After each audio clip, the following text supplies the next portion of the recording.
네, 반갑습니다. 이 시간 또 현장 예배와 온라인 영상을 통해 예배의 자리에 오신 여러분들을 진심으로 환영하고 축복합니다. 우리 성담교회는 은혜가 샘솟는 부흥이 시작되는 교회입니다. 우리 하나님의 위로와 평강이 여러분과 또 여러분의 가정에 함께 하시기 바랍니다. 하나님을 믿고 따르는 사람들은 하나님을 믿지 않는 이방인들과 달라야 합니다.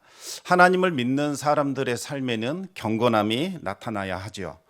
유대인들은 하나님을 경외하는 사람들에게는 세 가지 경건의 모습이 나타난다고 믿었습니다. 그것이 바로 구제와 기도와 금식이었습니다. 구제는 이웃과의 바른 관계를 위해서 필요하고, 또 기도는 하나님과의 바른 관계를 위해서 필요합니다. 그리고 금식은 자신과의 바른 관계를 위해서 필요하다, 그렇게 생각을 했습니다. 그래서 하나님의 백성들은 이와 같은 구제와 기도와 금식을 통해서 하나님을 사랑하고 이웃을 사랑하며 살아갈 수 있습니다. 오늘 본문은 이 금식에 대해서 말씀하고 있습니다. 지금은 예전만큼 그렇게 금식을 강조하지는 않습니다. 그런데 얼마 전까지만 해도 정말 많이 금식을 했던 것 같습니다. 금식을 하면서 새해를 맞이했고, 또 사순절이 되면, 또 고난주간이 되면 우리 예수님의 고난을 묵상하면서 한 끼 금식을 하거나 또 시간을 정해서 금식을 하기도 했습니다. 또 교회학교 수련회가 있으면 우리 수련회를 준비하는 선생님들은 시간을 정해서 릴레이 금식 기도를 하면서 수련회를 준비했습니다. 또 청년부 수련회 경우에는 아예 수련회 자체를 금식으로 진행하기도 했습니다. 그리고 간절한 기도 제목이 있는 경우에는 홀로 금식하는 시간을 갖고 하나님께 기도하기도 했습니다. 일반적으로 금식은 기도와 같이 병행이 되었습니다. 금식은 음식을 먹지 않기 때문에 아주 힘듭니다. 하지만 제대로 금식하면 확실한 체험이 있습니다. 그래서 많은 분들이 금식을 통해서 질병에서 노임을 받기도 하고, 사업이 회복되기도 하고, 또 깨어졌던 가정이 다시 살아나고, 재정의 어려움으로부터 벗어나고, 우리 자녀들의 문제가 해결되는 많은 기도 응답을 받았습니다. 혼자 금식하는 것이 힘들기 때문에 금식 기도원에 들어가서 다른 사람들과 함께 기도하기도 했습니다. 그런데 여기에서 이제 금식에 대한 아주 근본적인 질문이 생겨나게 됩니다. 왜 금식을 해야 하는 걸까? 하나님은 우리가 금식하는 것을 기뻐하실까? 그냥 기도하는 것보다 금식하며 기도할 때 하나님께서 특별하게 우리를 대해 주시는 걸까? 오늘은 금식에 대한 말씀을 함께 나누면서 하나님께서 기뻐하시는 금식에 대해서 은혜를 나누도록 하겠습니다. 먼저 우리는 금식에 대한 고정관념이 하나 있습니다. 그것은 하나님은 금식을 안 하는 것보다는 금식을 할 때 더 기뻐하실 것이라는 그와 같은 생각입니다. 그런데 여러분, 하나님은 금식 자체를 그렇게 기뻐하지 않으십니다. 금식이라는 행위로는 하나님을 기쁘시게 할 수 없습니다. 생각해 보시기 바랍니다. 자녀가 밥을 안 먹습니다. 그러면 부모된 입장에서는 마음이 기쁘겠습니까? 전혀 좋을 리가 없습니다. 부모는 애 같아서 빨리 밥을 먹기를 원할 겁니다. 밥을 굶는 자녀를 보고서 기뻐하는 부모는 그 어디에도 없습니다. 모세의 율법을 보면 오직 1년에 한 번씩 돌아오는 그 대속죄일에 금식을 행하도록 규정되어 있습니다. 우리 함께 레위기 23장 27절과 28절 말씀을 같이 한번 읽겠습니다. 일곱째 달 열흘날은 속죄일이니 너희는 성회를 열고 스스로 괴롭게 하며 여호와께 화제를 드리고, 이날에는 어떤 일도 하지 말 것은 너희를 위하여 너희 하나님 여호와 앞에 속죄할 속죄일이 됨이니라. 아멘. 여기서 스스로 괴롭게 한다는 말이 바로 금식을 의미합니다. 유대인들에게 이 대속죄일은 아주 중요한 날입니다. 이 대속죄일을 어떻게 보내느냐, 이것에 따라 자신의 이름이 생명책에 올라갈 수도 있고 사망의 책에 올라갈 수도 있기 때문입니다. 지난번 말씀드린 것처럼 유대인들은 음력 7월 1일 이날을 새해로 지킵니다. 음력 7월 1일이 되면 나팔을 불기 때문에 이날을 나팔절이다, 이렇게 부르기도 하지요. 이날로부터 열흘간 축제를 여는데, 이 축제의 마지막 날인 7월 10일, 이날이 바로 대속죄일이 되는 겁니다. 그런데 새해 첫날 나팔 소리가 울려 퍼지면 닫혀있던 이 생명의 책이 열리기 시작을 합니다. 생명의 책은 구원받을 사람들의 이름이 기록되어 있는 책입니다. 이 생명의 책이 열흘간 열렸다가 바로 이 마지막 10번째 날 대속죄일에 드디어 닫히게 됩니다. 유대인들은 의로운 사람들의 이름은 이 생명책에 기록이 되어 있고 하나님을 알지 못하는 사악한 사람들은 죽음의 책에 기록되어 있다고 믿었습니다. 그런데 대부분의 사람들은 완전히 의롭지도 않고 또 완전히 사악하지도 않기 때문에 이들은 아직까지는 생명책에도 이름이 없고 죽음의 책에도 이름이 없다, 그렇게 생각을 했습니다.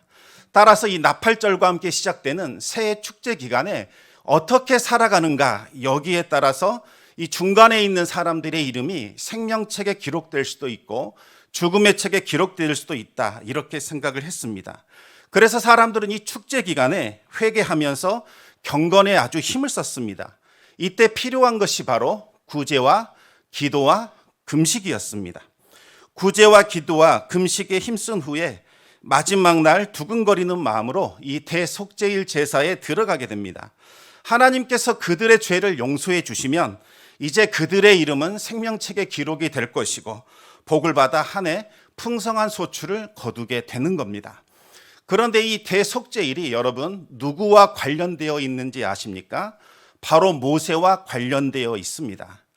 모세가 시내산에서 하나님께로부터 이 십계명 돌판을 받고 내려오던 날 이스라엘은 아주 난리가 났습니다. 금송아지 우상을 만들어 놓고 그들이 먹고 마시며 일어나 뛰노는 추악한 우상 숭배를 저지르고 있었습니다. 일어나 뛰논다는 말은 우상 숭배자들이 난잡한 성행위를 할 때 사용하는 바로 그 단어입니다. 지금 모세가 이스라엘을 대표해서 하나님의 백성이 되겠다고 언약을 체결하고 있는 바로 그 자리에서 이스라엘이 음행을 저지르면서 일방적으로 하나님과의 언약을 깨트려 버린 겁니다. 하나님은 너무나 진노하셔서 이스라엘을 멸하시겠다. 이제는 모세와 그의 후손들로 새로운 나라를 세우시겠다, 이렇게 말씀하셨습니다. 그때 모세가 엎드려서 하나님 앞에 이스라엘을 위하여 중보기도합니다. 모세는 세 가지를 붙들고 기도했습니다. 첫 번째는 하나님의 자비하심을 붙들었습니다. 이스라엘은 자비로운 하나님께서 애굽에서 불러내신 하나님의 백성이지 않습니까? 다시 한번 자비를 베풀어 주시옵소서, 이렇게 간구합니다. 두 번째, 모세는 하나님의 이름을 붙들고 간구하기 시작합니다. 만약 하나님이 지금 이스라엘을 진멸시킨다면 사람들이 뭐라고 하겠느냐는 겁니다. 결국 이스라엘을 애굽에서 죽이려고 인도해낸 것이 아니냐, 힘이 없어서 결국 광야에서 그들을 죽인 것이 아니냐, 하나님을 오해하게 될 거라는 말입니다. 따라서 하나님의 이름의 영광을 위하여 자비를 베풀어 달라, 이렇게 기도했습니다. 세 번째는 조상들과 맺은 그 언약을 기억해 달라고 기도했습니다. 분명히 하나님께서 아브라함과 이삭과 야곱에게 네 후손들로 인하여 새로운 나라를 만들고 그들을 제사장 나라 되게 하겠다 말씀하지 않았느냐는 겁니다. 따라서 그 언약을 기억하셔서 이들의 죄를 용서해 달라고 기도하게 됩니다. 그러면서 모세는 하나님 편에 설 사람들을 불러 모았습니다. 그러자 레위 자손이 모세에게로 나오게 됩니다. 그리고 모세는 이 레위 자손들에게 이제 명을 내립니다. 수치를 가져온 이 주동자들, 그 사람들을 제거하라고 명한 거지요. 이때 우상 숭배를 주도했던 주도자급이 한 3,000명 정도 되는데 이들이 레위 사람들에 의하여 죽임을 당하게 됩니다. 이스라엘에게 이 수치를 가져온 주범이 제거됨으로써 이제 이스라엘 전체가 죽음에서 벗어나게 됩니다. 모세는 수치를 제거하는데 앞장선 이 레위 자손들을 축복합니다. 그리고 이 시간 이후로 그 레위 자손은 복을 받아 제사장직을 수행할 수 있게 되는 거죠.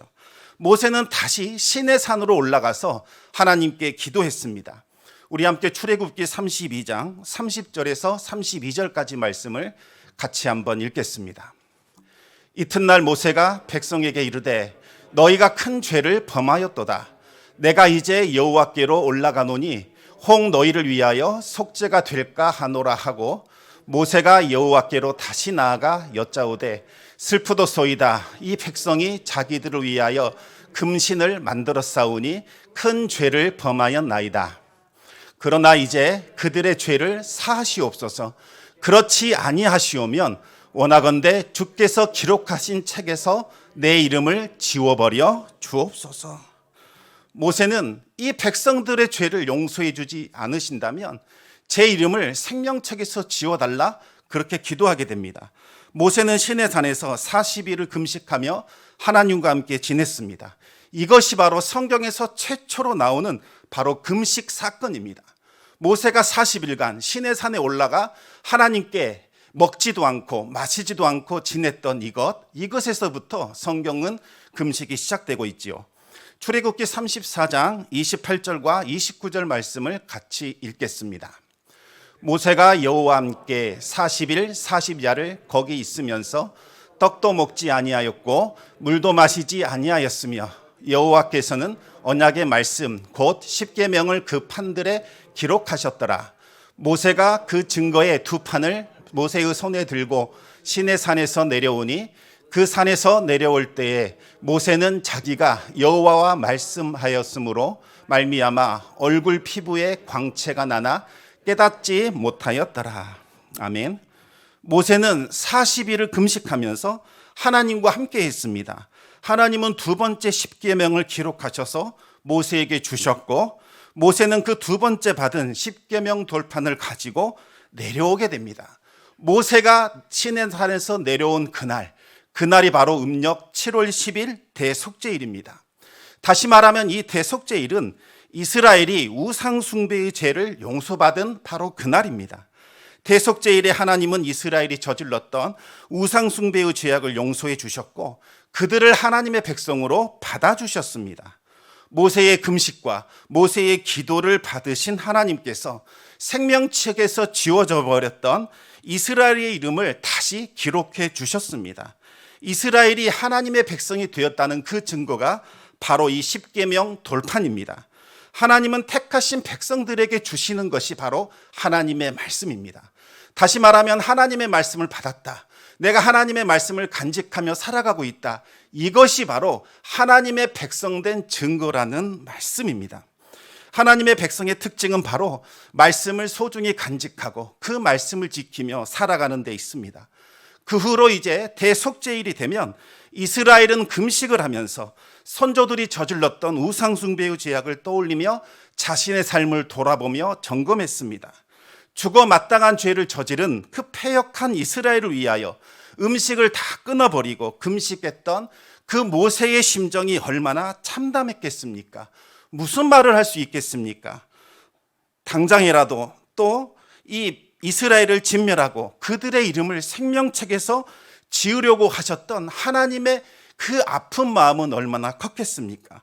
하지만 하나님은 모세의 그 금식과 간절한 기도를 보시고 은혜를 베풀어 주셨습니다. 그들을 용서하셨고 그들의 모든 죄를 씻어주셨습니다. 그래서 이 대속죄일이 되면 이스라엘은 그 일을 기억하면서 금식에 동참했던 겁니다. 하나님이 명하신 금식은 바로 마음을 찢고 이제 하나님께 돌아오라는 말씀입니다. 우리 함께 요엘서 2장 12절과 13절 말씀을 같이 한번 읽어보겠습니다. 여호와의 말씀에 너희는 이제라도 금식하고 울며 애통하고 마음을 다하여 내게로 돌아오라 하셨나니 너희는 옷을 찢지 말고 마음을 찢고 너희 하나님 여호와께로 돌아올지어다. 그는 은혜로우시며 자비로우시며 노하기를 더디하시며 인애가 크시사 뜻을 돌이켜 재앙을 내리지 아니하시나니. 금식은 단순히 음식을 먹지 않는 것, 그것을 말하는 것이 아닙니다. 죄의 심각성을 깨닫는 겁니다. 모세는 이스라엘의 그 죄로 말미암아 도저히 음식을 먹을 수가 없었습니다. 그래서 하나님 앞에 금식을 했던 겁니다. 금식의 본질은 죄의 심각성을 깨닫는 데 있습니다. 죄로 인하여 처참해진 내 모습을 보면서 비통함을 느끼기 때문에 도저히 음식을 먹을 수가 없는 거지요. 하나님께서 저를 용서해 주시지 않는다면, 하나님께서 저에게 은혜를 베풀어 주지 않으신다면 저는 더 이상 살아갈 수가 없습니다. 더 이상 살아가야 할 이유가 없습니다. 이렇게 생각하면서 음식을 다 패하고 하나님 앞에 엎드려 회개하는 것, 마음을 찢고 하나님께로 돌아오는 것, 이것이 바로 금식의 본질입니다. 금식이 자체에 어떤 신비한 힘이나 능력이 있는 것이 결코 아닙니다. 오직 은혜를 베푸시는 바로 그 하나님께만 영광과 능력과 지혜와 신비가 있는 거지요.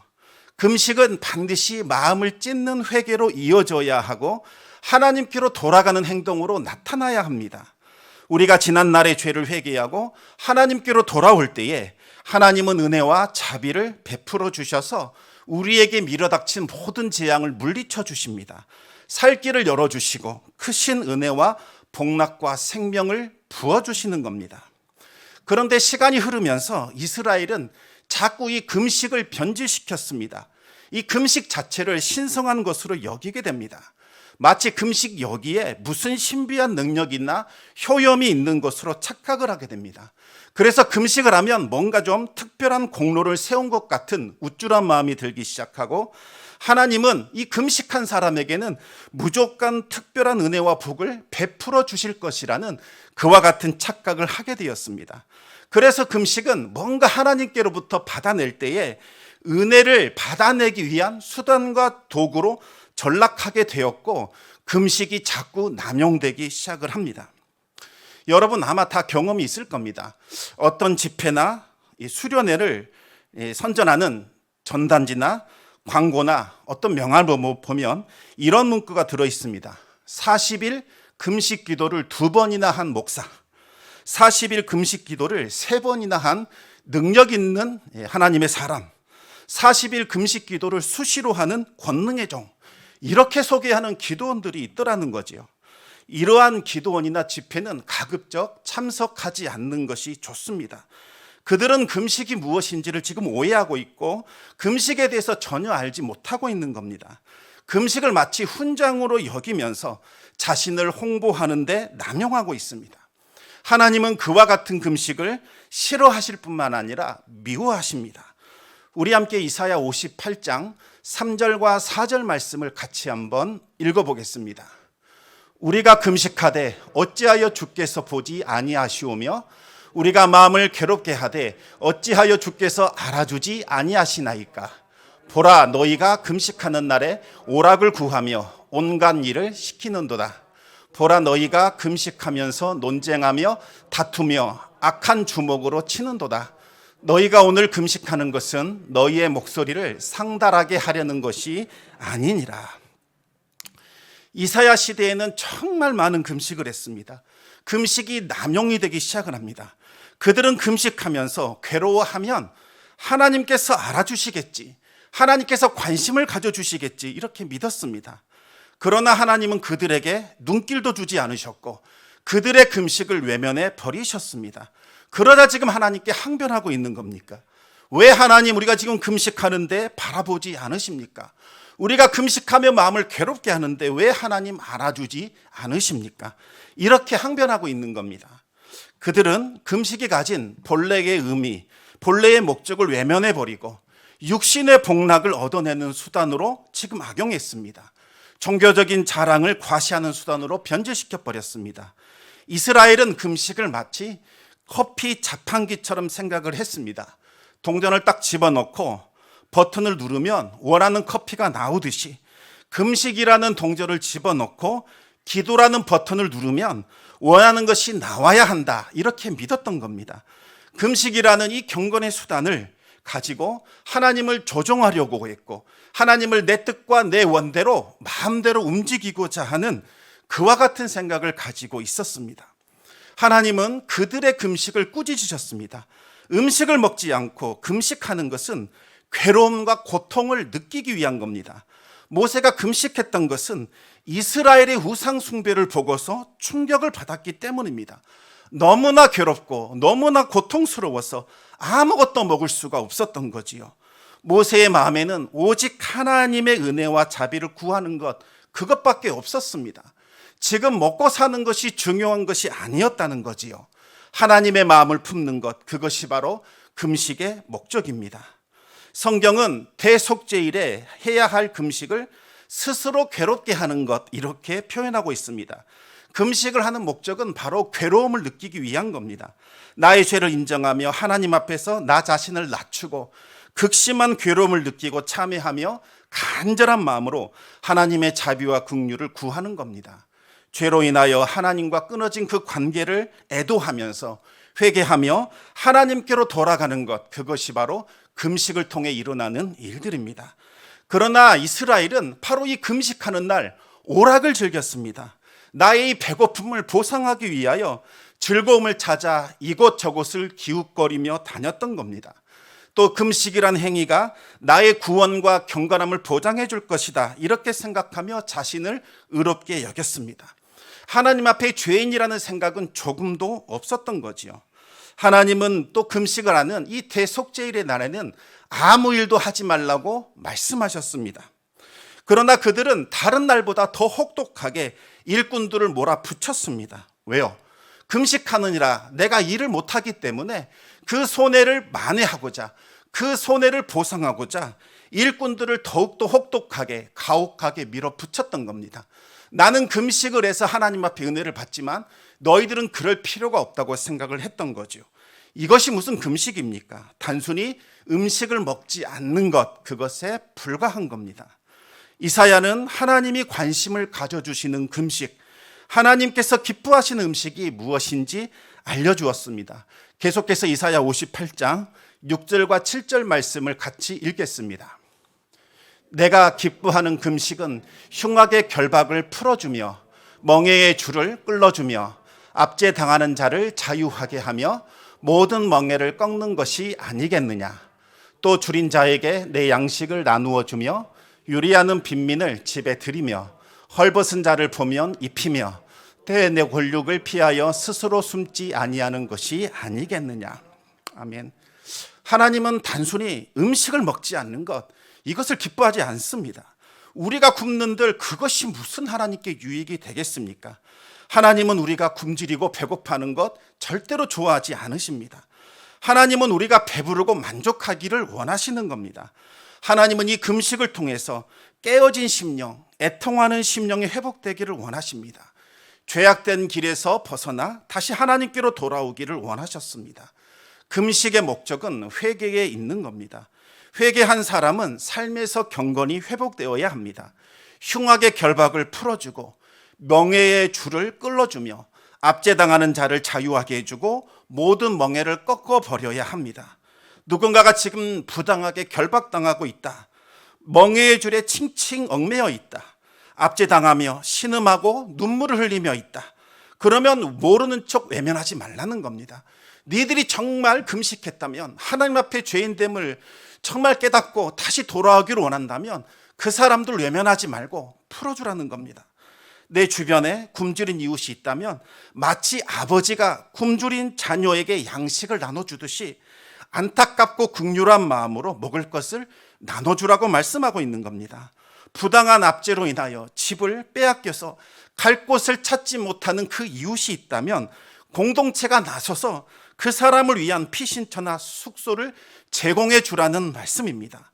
벗은 사람을 보면 옷을 입혀주어야 하고 공동체의 식구가 어려움을 당하면 모르는 척 외면하지 말고 도와주라는 말씀입니다. 이것이 바로 하나님께서 기뻐하시는 금식의 모습입니다. 단순히 음식을 먹지 않는 금식이 아니라 하나님께서 기뻐하시는 금식을 할 때에 하나님께서 주시는 놀라운 약속이 기록되어 있습니다. 계속해서 이사야 58장 8절과 9절을 같이 읽겠습니다. 그리하면 내 빛이 새벽같이 비칠 것이며 내 치유가 급속할 것이며 내 공의가 내 앞에 행하고 여호와의 영광이 내 뒤에 호위하리니 내가 부를 때에는 나 여호와가 응답하겠고 내가 부르짖을 때에는 내가 여기 있다 하리라. 만일 내가 너희 중에서 멍에와 손가락질과 허망한 말을 제하여 버리고. 하나님은 참된 금식을 하는 사람에게 지금 4가지 약속을 하고 있습니다. 첫 번째는 새벽 빛처럼 비치는 은혜가 나타난다고 말씀하십니다. 이 어둠을 뚫고 솟아오르는 일출은 우리에게 신비감, 이 경외심을 불러일으킵니다. 해가 어둠을 뚫고 동이 터오르면 광명한 빛이 모든 어둠을 몰아냅니다. 어두웠던 세상이 순식간에 밝아집니다. 하나님께서 그와 같은 인생으로 바꿔주시겠다고 지금 약속하고 있는 겁니다. 하나님께서 풍성한 번영의 복을 주셔서 어두웠던 인생이 세상을 비추는 비추는 새벽빛과 같이 찬란한 인생으로 바꿔주시겠다고 약속을 하셨습니다. 두 번째 약속은 치유가 급속해진다고 말씀하고 있습니다. 원문을 있는 그대로 번역해 보면 내 치료가 신속하게 솟아날 것이다, 이렇게 말씀하고 있습니다. 여기에서 말하는 치료는 상처를 치료할 때 사용하는 아주 긴 붕대를 의미합니다.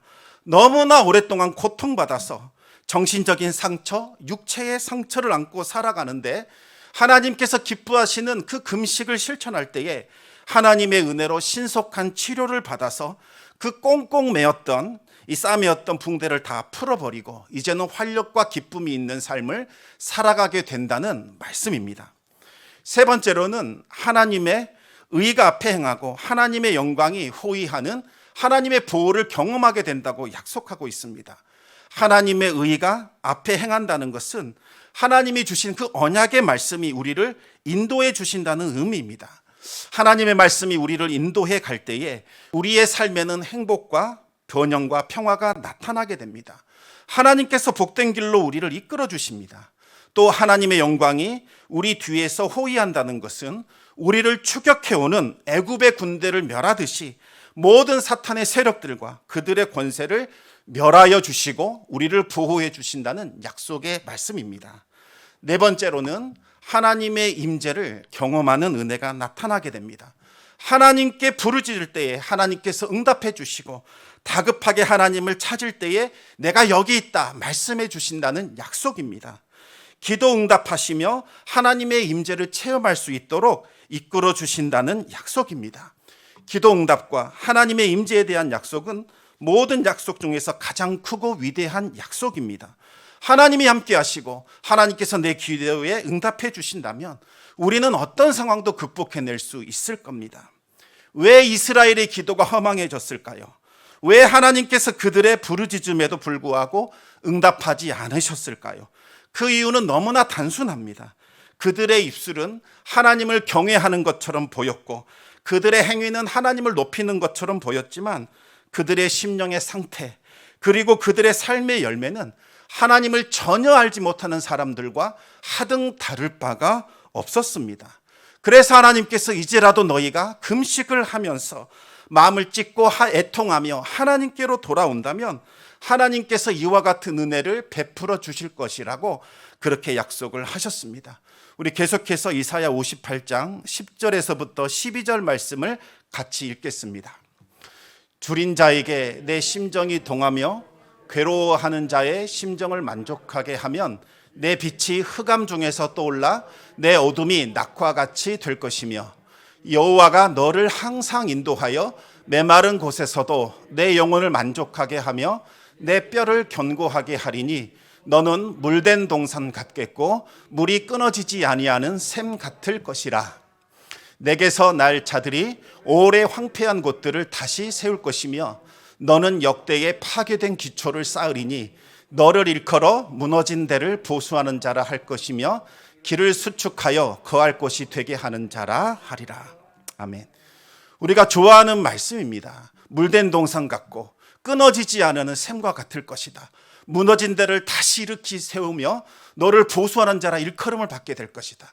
그런데 여기에 나오는 조건이 있습니다. 참된 금식을 할 때 우리가 어려운 자들을 돌아보며 그들의 멍에를 끌어주며 하나님께서 기뻐하시는 경건의 삶을 살아갈 때 주시는 약속입니다. 궁핍한 자를 향하여 아픈 마음을 가지고 선행과 구제로 그들을 돌보며 부당한 일로 인하여 마음이 아프고 상한 자를 도와주고 흑암 가운데 있는 그들에게 빛을 비춰준다면 하나님께서 몇백 배로 갚아주신다는 약속입니다. 우리가 흑암 가운데 있을 때에 하나님께서 우리에게 빛을 비춰주셔서 대낮처럼 밝게 밝혀주실 것입니다. 우리의 뼈와 영혼을 뒤흔들 만큼 괴롭고 힘든 그 메마른 상황일지라도 하나님께서 평안의 복을 주셔서 우리의 심령을 회복시켜 주실 것입니다. 그리하여 우리의 삶이 물된 동산 같을 것이고 물이 끊어지지 않는 샘처럼 풍성하게 해주실 것입니다. 그리고 우리의 자녀들, 우리의 후손들, 그들이 무너져 내렸던 모든 것을 다시 일으켜 세우고 우리 가정과 공동체가 나아가야 할 그 길을 만들어내는 위대한 일꾼들로 쓰임받는 역사가 일어날 것이라고 하나님께서 지금 약속하고 있는 겁니다. 이처럼 하나님께서 기뻐하시는 참된 금식에는 놀라운 축복이 약속되어 있습니다. 그런데 참된 금식은 단순히 음식을 먹지 않는 것 그 자체가 중요한 것이 아니라 마음을 낮추며 회개하여 하나님께로 돌아오는 것, 그것이 중요합니다. 하나님은 우리의 금식을 보는 것이 아니라 우리 삶에서 나타나는 변화를 보기를 원하십니다. 하나님께서 요나를 보내셔서 니느웨에 심판을 선포하라고 명하셨습니다. 40일이 지나면 이 니느웨가 무너질 것이라는 요나의 이 경고를 듣는 니느웨 사람들은 즉시 금식을 선포하더니 왕부터서 가장 낮은 사람들까지 모두 다 굵은 베옷을 입고 잿더미 위에 앉았습니다. 그 소식을 들은 니느웨의 왕은 보좌에서 일어나더니 왕복을 다 벗어버리고 장례식 때 입는 그 굵은 베옷을 입고 제 위에 앉았습니다. 그리고 온 나라의 조소를 선포합니다.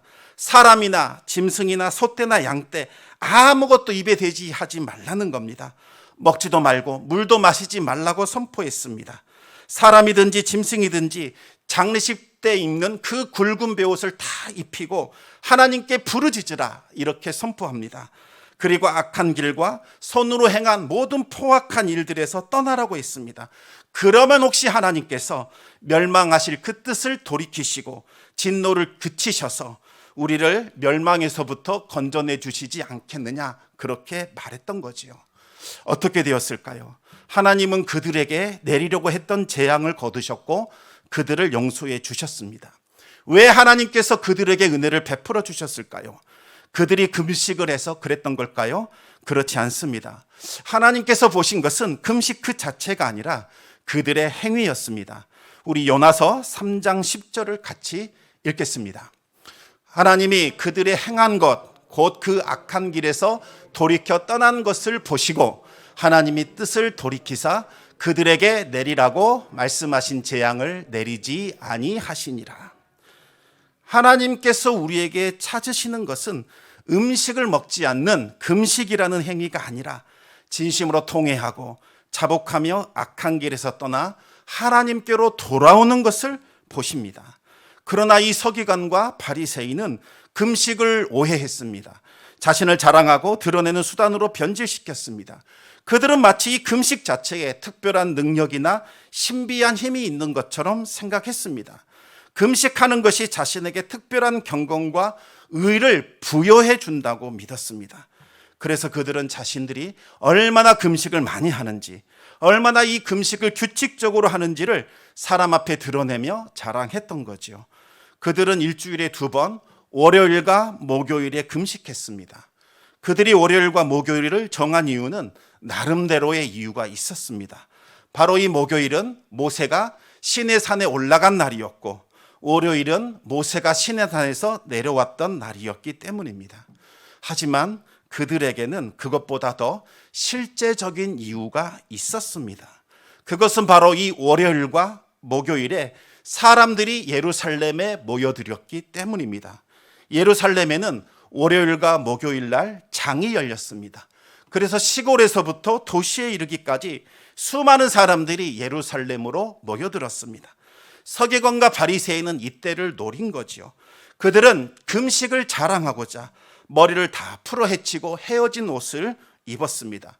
일부러 얼굴을 창백하게 보이려고 수염도 깎지 않았고 얼굴을 하얗게 칠하고 흉한 표정을 지으면서 옷을 땅에 질질 끌고서 장터를 돌아다녔습니다.